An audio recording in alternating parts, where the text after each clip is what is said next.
Hello students, welcome back to your episode. Today we are going to discuss class 10 Hindi worksheet number 58 for day 29 December 2021 और आज हम करेंगे अपना पाठ लखनवी अंदाज। तो चलिए शुरू करते हैं। प्यारे बच्चों, पिछले कार्यपत्रक में हमने यशपाल जी की रचना लखनवी अंदाज का कुछ भाग पढ़ा। हमने यह जाना कि नवाब साहब किस प्रकार ट्रेन में यात्रा करने के लिए सेकंड क्लास का टिकट लेकर चलते हैं और साथ में कीड़े रखते हैं। आज हम उसके आगे के भाग का अध्ययन करेंगे और जानेंगे आगे की यात्रा में क्या हुआ।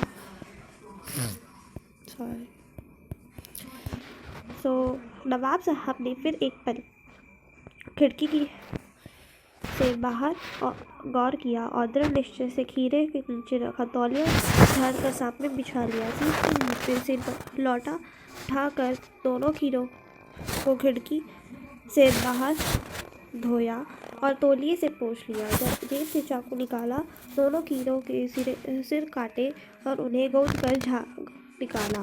फिर खीरों को बहुत एहतियात से छील कर फोकों को करीने से तौलिए पर सजाते गए। लखनऊ स्टेशन पर खीरे बेचने वाले खीरे के इस्तेमाल का तरीका मानते हैं। ग्राहक के लिए जीरा, मिला नमक और पिसी हुई लाल मिर्च की पुड़िया भी हाजिर कर देते हैं। नवाब साहब ने बहुत करीने से खीरे की फाकों पर जीरा, मिला नमक और लाल मिर्च की सुर्खी बुरक दी।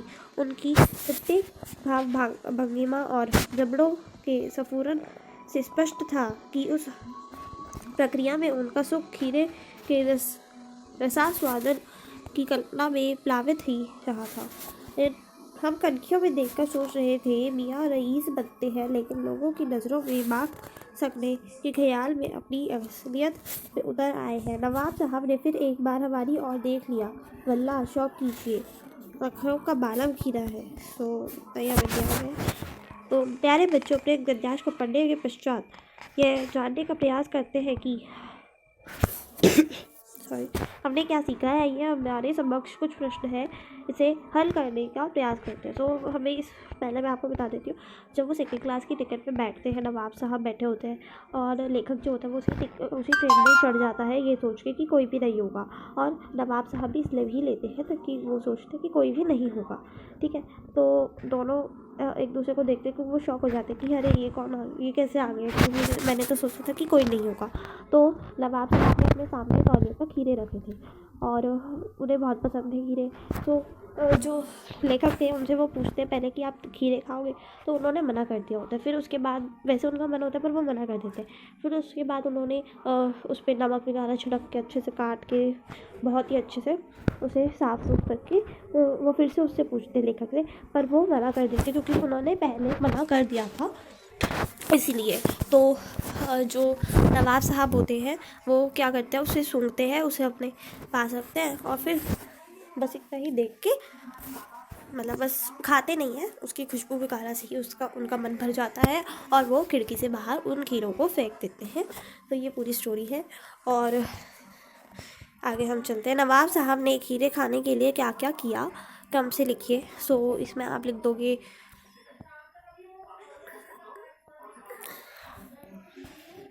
एक मिनट। फर्स्ट में आप लिखोगे यहाँ से, देखिए सीट के नीचे से यहाँ पे और यहाँ तक रहा था। ठीक है,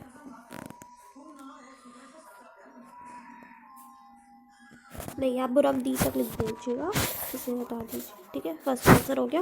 उसके बाद लखनऊ स्टेशन पर खीरे बेचने वाले खीरे के इस्तेमाल का क्या तरीका जानते हैं कि यहाँ पे आप लिखोगे लखनऊ स्टेशन पर खीरे बेचने वाले खीरे के इस्तेमाल का तरीका जानते हैं। ग्राहक के लिए जीरा, मिला नमक और पिसी हुई लाल मिर्च की पुड़िया भी हाजिर कर देते हैं।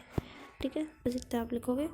उसके बाद है नवाब साहब का मुख खीरे के रसास्वादन की कल्पना में कैसे प्लावित हो रहा था। आप अपनी कल्पना करके लिखिए। खीरे के सिरे काट कर उनमें से झाग क्यों निकाला जाता है, फोर्थ का मैंने वैसे बता दें ताकि वो कड़वा ना रहे।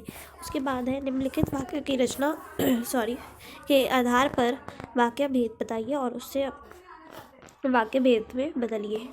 जेब से चाकू निकाला, सो ये हो गया आपका हमें वाक्य, अच्छा वाक्य ठीक है, सरल वाक्य। उसके बाद दोनों खीरों के सिर काटे और उन्हें गोद कर झाग निकाला, तो इसमें संयुक्त वाक्य। ठीक है, फर्स्ट में है हमारा सरल वाक्य, सरल, उसके बाद संयुक्त। ठीक है, लिखा नहीं जा रहा सही से। तो आज की वर्कशीट खत्म होती है। उम्मीद करते हैं आपको समझ में आ गई होगी। अगर अच्छी लगती है तो वीडियो को लाइक कीजिएगा, शेयर करेगा, अपने फ्रेंड्स के साथ, चैनल पर नया सब्सक्राइब जरूर कीजिएगा। मिलते हैं आपसे अगली वीडियो में। Till then stay hope, stay safe.